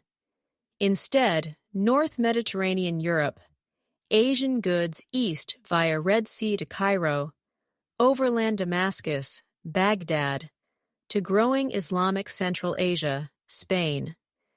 European cities thriving importing, redistributing, Asian suddenly cut. Why Indian pepper seller to struggling European when thriving Islamic better prices, reliable pay, safer transport? Specific devastating, Marseille, Mediterranean great trading port 600 plus years. Ships docked loading wine, oil, goods export distant. Return, Asia, Africa, Eastern Mediterranean luxuries. But digs by Professor Michel Bonifay show long trade collapse 7th century. Distant pottery, common earlier layers, virtually gone. Builds decrease. Population from 50,000 peak, likely under 5,700 AD. Marseille not vanished regional fishing port. But international hub ended. Economic foundation centuries urban life vanished. And poignant, Islamic world urban boom, same time European decline. Baghdad, founded 762 AD, grew 500,000 plus century larger Rome peak. Cairo, Damascus, Cordoba, Palermo flourished commercial, intellectual. Not big towns, sophisticated urban with features European unmatched centuries. Baghdad hospitals, medical schools, libraries, hundreds thousands books, baths, advanced hydraulics, markets, China-Spain goods. Imagine European Christians' mental impact. Millennium, self-heirs, world's advanced civilization. But suddenly, grandest cities, sophisticated tech, extensive trade, Islamic religion, non-existent 2 centuries prior. Commercial reorientation affected available European goods. Many Roman city commons Chinese silk, Indian spices, Egyptian papyrus, Ceylon stones rare, expensive post-Islamic Europe. Scarcity forced more self-sufficiency, reducing urban economic advantages. If no exotic city buys, why not rural produce basics? Significantly, Islamic conquest changed commercial operation scale. Roman trade individual merchants, small partnerships, short distances. Islamic vast continent-spanning nets, sophisticated banking, unified authority. European couldn't compete. European trader months single neighboring shipment. Islamic years-long expeditions, dozens partners, multiple continents. Tech gap daunting. Islamic navigators, new math instruments, map-making, Indian-Chinese navigation knowledge, merchants' sophisticated credit, standard weights, measures, law codes safe, profitable long trade. European 4th century advanced practices now primitive, like competing multinationals, medieval guilds. This explains some European regions' faster decline. Heavy Mediterranean trade areas, South Italy, France, East Spain, rapid urban fall, economic foundations gone. But local, northern trade focused North France, Germany, Britain, modest urban longer. Shift explains city types better survival. Religious like Rome, Canterbury, Tours, populations, spiritual services, unimportable, Islamic. Administrative Paris, London survived feudal kingdoms, governmental needs, but pure commercial often withered. By 750 AD, Europe economic map redrawn. Vibrant, interconnected, Roman Mediterranean urban net gone, replaced isolated regional economies, minimal long connections. Europe lost cities, world economy place. But even as European urban seemed lowest, cities continent-wide shadows former, some extraordinary refused quit. Against odds, few remarkable reinvented cities purpose. Against odds, some cities refuse die. Survival stories fascinating reveal secret ingredients keeping urban alive, hopeless. Not biggest, richest, smartest, adaptable, reinventing collapse old Roman world. Let me share 3 remarkable change resilience, adaptation views. First, Rome itself, eternal city, staying eternal despite doom signs. By 550 AD, Rome lost 90% plus population, from million plus to 50,000 rattling city, built 20 secs. Aqueducts broken, forums deserted, animals roamed Colosseum ruins. But Rome not just survived, transformed new. Instead, maintained impossible imperial infrastructure, reinvented around new power. Spiritual. Pope Gregory the Great, 590–604 AD, turned Rome world's first religious tourism spot. Instead, merchants, administrators, attracted pilgrims. Instead, Egypt gained massive population, sustainable economy hosting shrine visitors. Per historian Chris Wickham, Gregory reorganized city economy service industry, churches, pilgrim hostels, abandoned public workshops, religious souvenirs, commercial districts, religious complexes, chapels, libraries, scriptoria. Genius. Sustainable urban economy sans failed complex systems. Pilgrims brought money, short stays, no massive investments. Rome invented tourism-based city. Imagine psychological shift? Romans reimagined city purpose, not political empire center, but religious community spiritual heart. Now, north to Constantinople, impossible challenge. Surrounded enemies, plague devastated, traditional trade cut. Logically, collapse like other major Roman. Instead, medieval world's greatest success. How? Mastering technological innovation, diplomatic flexibility. Emperor Leo III, 741 AD, transformed Constantinople knowledge economy.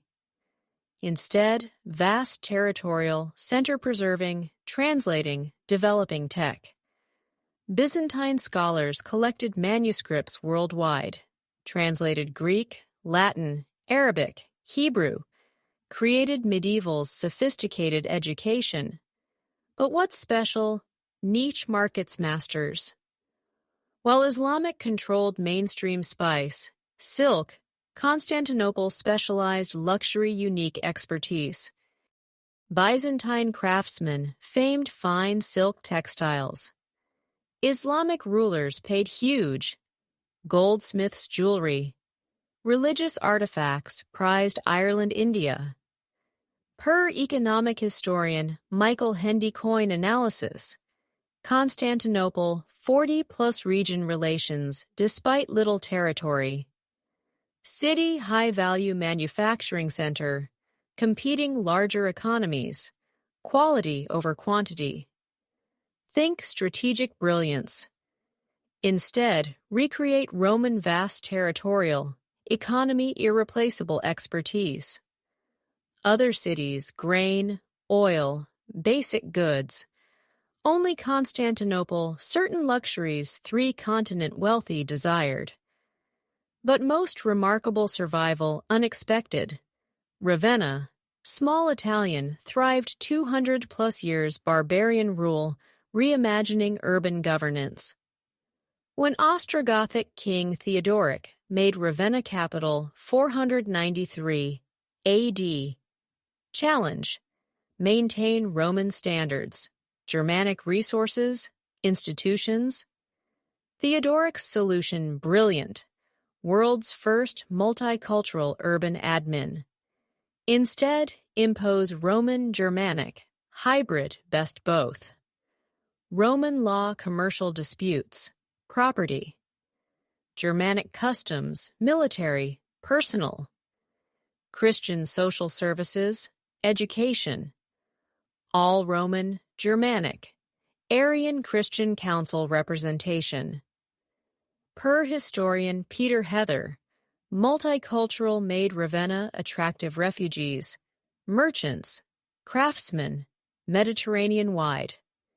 City safe haven, cooperation over competition. Ravenna population grew 6th century while most European shrunk. Economic remarkable. Workshops, luxuries combining Roman techniques, Germanic styles, appealing cross-cultural. Merchants, Byzantine, Islamic, Germanic ties simultaneously, resilience, single route disruption. But special infrastructure approach. Instead, maintain massive Roman public, focused smaller, sustainable affordable, maintainable. Public baths, neighborhood facilities, enormous circus workshops, housing, forum daily market over occasional events. See pattern these survivals? Cities survived Roman collapse, not preserved old systems, adapted new realities, maintaining true urban value. All three share crucial. Developed sustainable economies, sans massive territorial supply chains. Rome religious services, Constantinople luxury manufacturing, Ravenna multicultural commerce. Second, invested human capital over physical. Education, expertise, diversity, massive buildings. Third, flexible, adaptive, adjusting strategies. conditions changed. Importantly, proved urban thrive sans imperial framework. Cities not just admin commercial hubs, fundamentally diverse people, together, creating value isolation impossible. These lessons eventually spread, inspiring 11th century urban revival. But before, need understand archaeologists discovered urban abandonment process. Completely changed views Roman civilization collapse. Sometimes key stories buried, awaiting trowel, patience uncover. And archaeologists discovered Roman cities, actual death shattered historians' knowledge, ancient collapse. Real story not expected. Stranger, more gradual, heartbreaking than dramatic sudden destruction. Let me archaeological journey mind-blowing. Picture muddy excavation pit, once rockster, major Roman Britain city. Looking impossible, layers evidence different history books. Not sudden abandonment expected. More mysterious. Dr. Philip Barker, 30-plus years excavating rockster, discovered revolutionized urban collapse understanding. Instead, violent destruction, sudden abandonment, found initially baffling. Careful, deliberate adaptation centuries. Archaeological layers reveal late 4th century, Roxeter thriving Roman stone buildings, paved streets, sophisticated amenities. But early 5th, fascinating.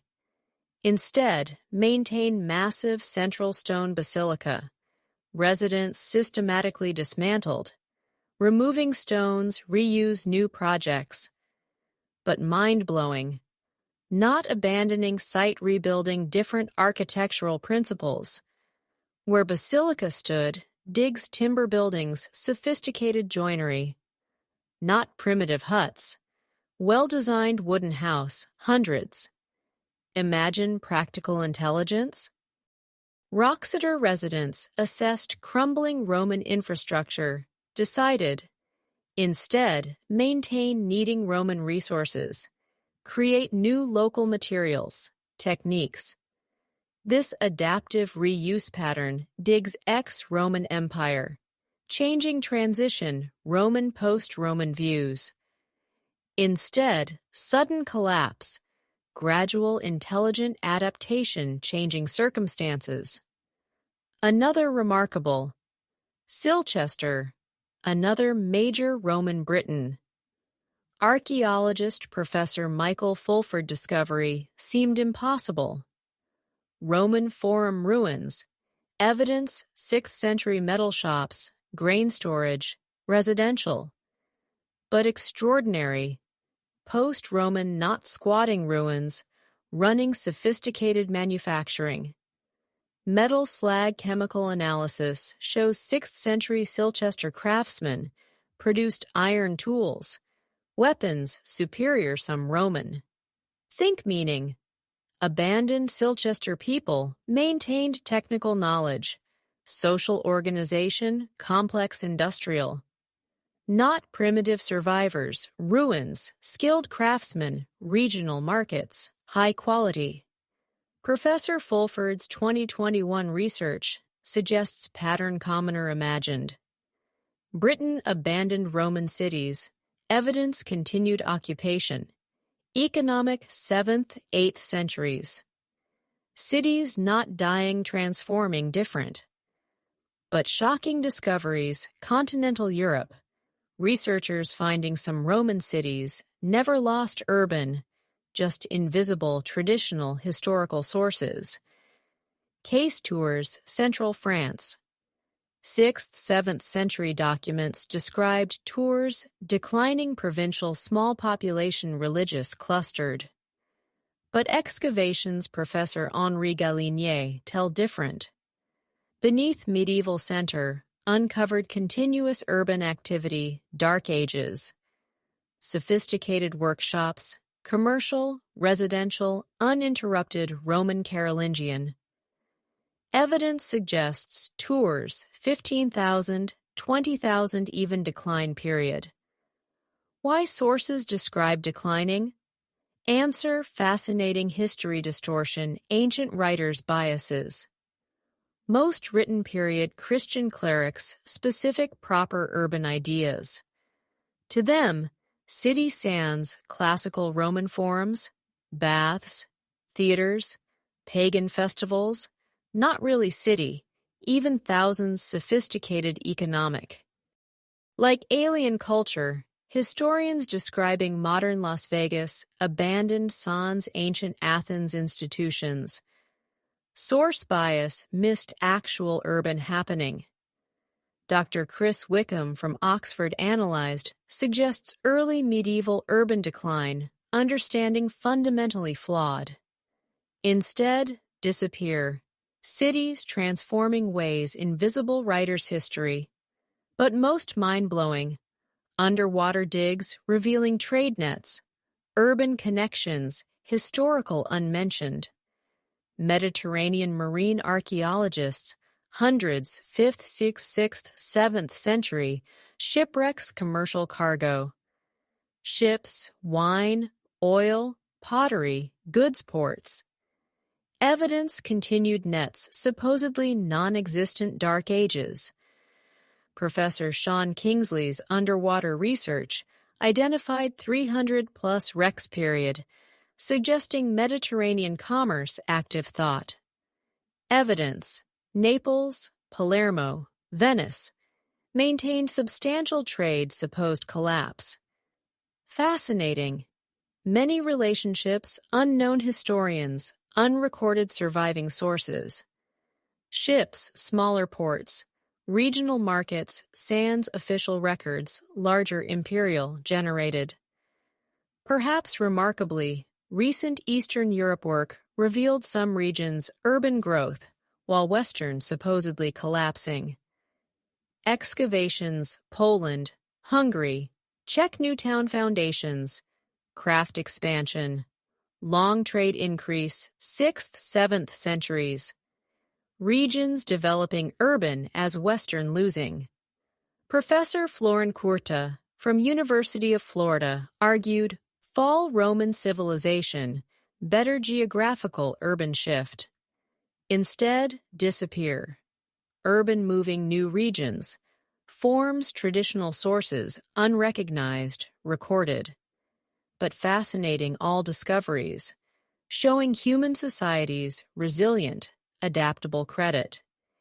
Even massive institutional collapse, people maintain essential urban functions, production, trade, cooperation, cultural. Post-Roman cities, residents not passive historical victims. Active agents, intelligent decisions adapt communities changing. Preserved valuable urban discarding unsustainable. And evidence forcing reconsider fundamental assumptions civilization rise-fall. Maybe not barbarism triumph over civilization or rural simplicity over urban complexity. Maybe human communities reorganizing old systems fail. Discoveries teaching crucial resilience, adaptation our time. Because while archaeologists uncovered Roman cities, truth-death, another scholars making remarkable discoveries, European cities' eventual revival. Then, miracle nobody saw.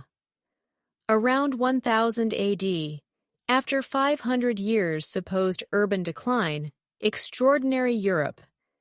Cities not surviving exploding life energy, innovation, Romans jealous. But twist, not old Roman reborn. Completely new, principles ancient, unimaginable. Welcome history's greatest urban comeback. All started unlikely. Muddy lagoon, desperate refugees, invent future. Picture small Venetian lagoon island, 1750 AD. No grand architecture, marble palaces, aqueducts, distant water. Instead, wooden stilt houses, rickety bridges, Salt marshes, fishy smell. If told swampy refugee camp become history's greatest, you'd laugh. But witnessing revolutionary, world's first truly capitalist city, Venice not recreate Roman urban inventing different. Instead, territorial agricultural surpluses, imperial admin, Venice built economy radical. Private merchants, voluntary associations create wealth, power exceeding traditional empires. Let me show worked. Venice success reveals secret formula forever transform European urban. Key something Roman never fully. Sophisticated commercial partnerships, pool resources, share risks, coordinate complex ventures, vast distances. Venetian merchants not just trade goods created investment firms, insurance, multinationals. Per economic historian Frederick Lane, groundbreaking. Typical 12th century Venetian venture, dozens investors, multiple ships, operations London, Constantinople. But revolutionary, partnerships, written contracts, standard accounting, legal protecting property, enforcing agreements. Numbers staggering. By 1200 AD, Venice trade 10+ million Byzantine gold, roughly entire kingdom's GDP. But mind-blowing, wealth by city under 100,000 residents, muddy islands, no resources. How? Venice discovered revolutionize urban, specialized knowledge, flexible institutions power. Instead, produce all locally, Venetians masters value-added services. Not grow grain-financed purchases, transported needed regions. Not manufacture silk-imported raw Constantinople, finished China, matched Europe buyers-sellers. But most importantly, Venice institutional innovations made complex commercial possible, profitable, created standard weights, measures, currency Mediterranean accepted, established commercial courts, quick, fair disputes, invented insurance protecting long trade risks. See different Roman cities, admin centers, extracting territory wealth. Venice wealth creation via innovation, voluntary exchange, and Venice not alone. Northern Italy, similar commercial republics, emerging remarkable success. Take Genoa, 1150 AD Mediterranean greatest naval, despite almost no territory beyond harbor. Genoese financed crusades, trading colonies Spain Black Sea, developed banking later Europe adopted. Or Pisa, prosperity maritime commerce, tech innovation, Pisan merchants, new navigation, shipbuilding, organization safer, profitable long trade. But most remarkable unlikely, Florence, landlocked central Italy, medieval Europe, financial capital, no obvious advantages. Florence story, fascinating, shows medieval cities create prosperity, pure intellectual innovation. Florentine bankers not just lend invented sophisticated instruments, allowing continent business sans physical coin transport. Per historian Richard Goldthwaite, Florentine houses like Medici credit systems, London merchant letter credit honored Cairo, Constantinople, Seville banks, created medieval international wire transfers. But what special Florence? Center financial services. Instead, physical goods, provided tools, others production, trade possible. Florentine banks financed England wool, Constantinople silk, Alexandria spice. Wealth extraordinary, 1300 AD. Florence per capita income, higher most European till Industrial Revolution. Successful Florentine banker, better most medieval kings. but Italian republics just beginning. Urban revival spreading Europe, different forms regions, always same revolutionary. Cities create wealth innovation, specialization, voluntary cooperation over territorial, extraction. Northern Europe cities like Bruges, Ghent, Antwerp manufacturing centers, high-quality textiles, new techniques, methods. Instead, small craft workshops, early medieval, developed historian Martha Howell, proto-industrial systems. Flemish cloth, complex chains, raw wool, England, processed dozens, specialized Flemish workshops, exported finished Europe, Mediterranean. Not local craft medieval modern manufacturing. Meanwhile, German Baltic Coast revolutionary, Hanseatic League world's first multinational trading corporation. Hanseatic Merchants Network London Novgorod, coordinating policies, standardizing practices, protecting members collective. Scale enormous. Per Philip Dollinger, League peak 200-plus cities, controlled routes millions marks yearly, but truly revolutionary organizational, voluntary independent cities, association mutual benefit, sans local autonomy surrender. See pattern? Medieval cities not recreate Roman centralized territorial urban model. Inventing new, networks independent cities, specialized functions, cooperating voluntary agreements, market relations. This fundamental human society organization shift. Instead, imperial conquest, territorial, proved voluntary cooperation, specialized production, generate unprecedented prosperity, innovation. And remarkably, urban revival without massive infrastructure investments, Roman characterized. Medieval, no need enormous aqueducts, vast roads, complex imperial. Needed simpler, sophisticated, institutions facilitating voluntary independent economic actors' cooperation. Lessons these medieval spread globe, become foundation modern urban civilization. But before explore connections, need understand teaches eternal urban community challenges. Story just told, not ancient history. Blueprint understanding every modern city challenges today. As researched Roman urban collapse, medieval revival, struck same patterns, vulnerabilities, solutions recurring history. Some contemporary parallels frankly terrifying. Let me show quick tour modern cities facing remarkably similar Roman 1500 years ago. Start Detroit. 1950. Detroit, America's prosperous, nearly 2 million, thriving industries, magnificent public, sophisticated lifestyle economic foundation. Sound familiar?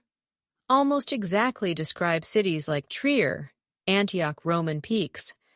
But 2010, Detroit under 700,000, 65%, decline rivals post-Roman demographic.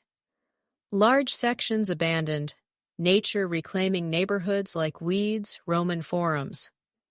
What? Same pattern story. Economic foundation sustaining urban vanished. Automobile manufacturing moved regions, countries. Detroit lost specialized economic attracting workers, investment. Sans engine couldn't maintain infrastructure, services, attract new. Eerily familiar? Should same process hollowed Roman when trade collapsed, economic shifted new. Or consider Rust Belt American Midwest. Cities Akron, Ohio, Gary, Indiana, Youngstown, Ohio. Dramatic population declines economic foundations. Steel, rubber, heavy industry moved obsolete. Per urban planner Justin Hollander, Tufts University, 100-plus American cities lost 25% plus population since 1950. Demographic decline comparable European during Roman collapse. But fascinating, some modern adapt, reinvent mirror survivals, Rome, Constantinople, Ravenna. Take Pittsburgh, lost 60% plus 1950-2010 steel collapse. Instead, recreate industrial, reinvented health, education, technology center. Leveraged existing universities. Medical attract new economic sands, heavy manufacturing. Familiar? Exactly, Rome transformed imperial admin religious tourism. Or Constantinople luxury manufacturing, knowledge. Or look Barcelona, one Europe's successful specializing creative economy design, architecture, technology, cultural. Barcelona not compete lowest costs, biggest factories attracts residents, investment unique cultural amenities, opportunities nowhere else. Essentially, same medieval Venice. Instead, basic production, focus specialized high value requiring unique expertise, cultural. But parallels deeper economic strategies. Modern cities grappling infrastructure challenges familiar late Roman administrators. Think American urban infrastructure crisis. American society civil engineers estimates 2+ trillion bring roads, bridges, water, transit adequate. Roughly equivalent maintenance crisis contributed Roman urban collapse. And like Roman, many modern American discover can't afford inherited prosperous era's infrastructure. Cities, country, impossible choices. Raise taxes, drive away residents, businesses, or allow deteriorate till urban unsustainable. Some respond adopting Roman solutions, reducing geographic footprint, consolidating services, focusing resources smaller areas over uniform vast. Cities Youngstown, Ohio, Flint, Michigan explicitly shrinking city strategies prioritize sustainable service over expansion. But other modern challenges unprecedented history. Climate change creating infrastructure stresses no prior urban planners considered. Rising seas threaten coastal like Miami, Venice. Extreme weather overwhelms drainage Houston, Mumbai. Droughts challenge water, Cape Town, Los Angeles. Yet basic urban resilience principles from studying Roman, medieval still apply. Cities thrive, maintain economic diversity, invest human capital, develop flexible institutions, preserve social cooperation, making urban possible. See patterns? Urban success, not biggest buildings, impressive infrastructure, creating environments people cooperate productively, new ideas flourish, economic opportunities emerge, communities adapt changing. Cities survived Roman collapse, not necessarily biggest, richest, most adaptable. Rome survived reinventing religious over political. Constantinople thrived high-value manufacturing, knowledge. Venice succeeded new commercial organization. Modern similar learn. Instead, preserve obsolete economic, develop new competitive advantages. Instead, single industries, revenues, diversify base. Instead, maintain infrastructure, different demographic, economic, right-size physical match current resources, needs. But perhaps importantly, Roman, medieval story teaches urban civilization both fragile, resilient, imagined. Urban depends complex systems disrupted beyond single city control climate, economic shifts, tech disruption, instability, demographic. But urban remarkable adaptation, innovation, reinvention capacities. When old stop, create new institutions, economic strategies, organize communities. Key maintaining urban theorist Jane Jacobs, underlying diversity conditions, social networks, cultural, economic making innovation possible. Cities preserve these survive external shock. Cities lose struggle favorable. And most important lesson this journey, urban rise, fall, renewal. Because understanding cities adapted existential past, not just history preparing future. So, here end incredible time journey. Want leave something might change worldview. Because Roman cities' story, not really past eternal human challenge building communities thrive, adapt, endure unpredictable world. Seen greatest ancient urban civilization down not single catastrophe, gradual interconnected systems break down economic nets, political institutions, infrastructure maintenance, social cooperation, cultural confidence. Reminder civilization, not fixed ongoing project, needing constant attention, adaptation, renewal. But seen profoundly hopeful, human communities almost miraculous reinvention capacity. Roman world collapsed, people not give up, retreat caves. Created new social, economic strategies, institutions, eventually urban civilizations surpassing Rome in many ways. Medieval emerging Roman ruins, Venice revolutionary commercial, Florence financial genius, Hanseatic cooperative, not pale Roman imitations. Genuinely new human organization solving Romans never. And gives enormous hope time because modern cities, challenges, climate, tech disruption, inequality, infrastructure decay, polarization, many ways new ancient versions. Specific different, underlying dynamics, remarkably similar. Share 3 most important lessons learned studying urban resilience, 15 centuries history. Think help understand not just own city, community, even life. First, diversity strength requires active cultivation. Cities survived, thrived.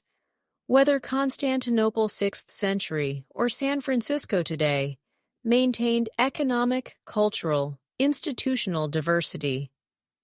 Didn't all eggs one basket. Created multiple prosperity pathways, identity sources, problem-solving ways. But diversity, not automatic, requires deliberate choices. Choosing welcome newcomers over exclude. Support multiple industries over single dependence. Preserve different neighborhoods, communities over single mold. Second, infrastructure important. Institutions everything. Roman most impressive ancient infrastructure.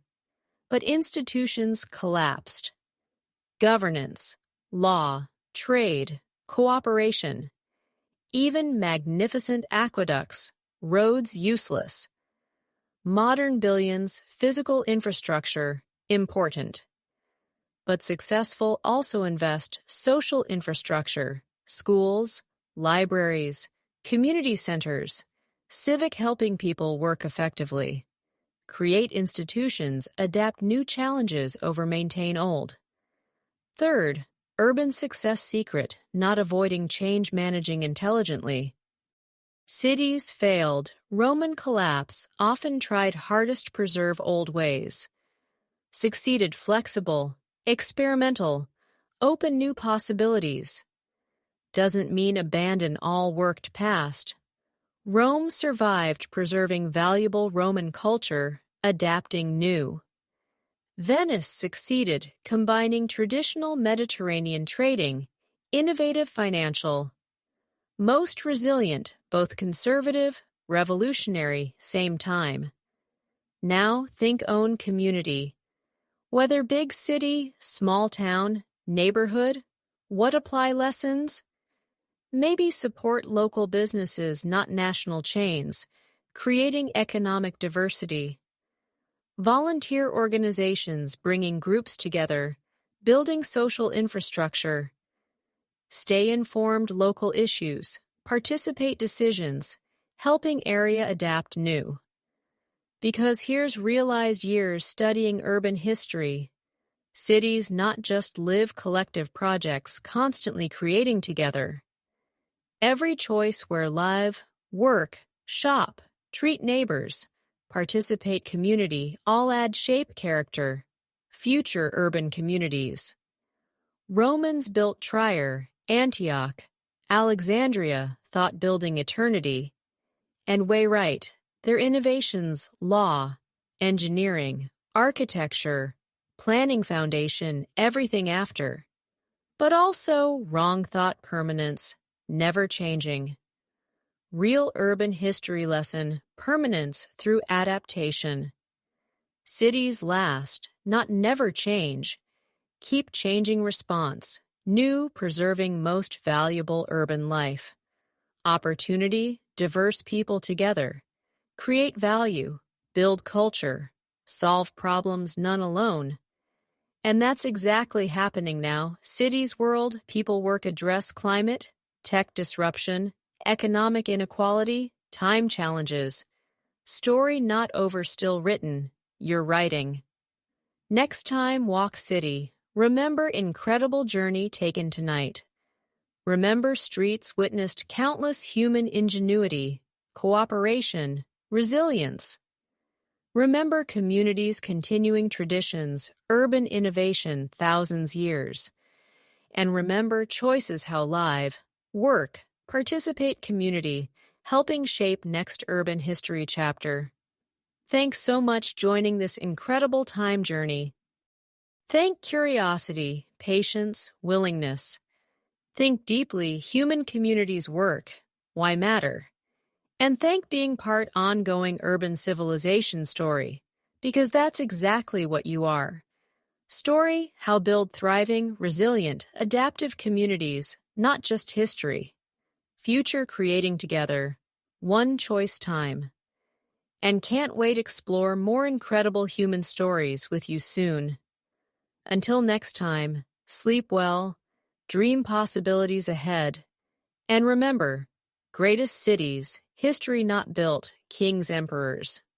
Built ordinary people working together, create something extraordinary just like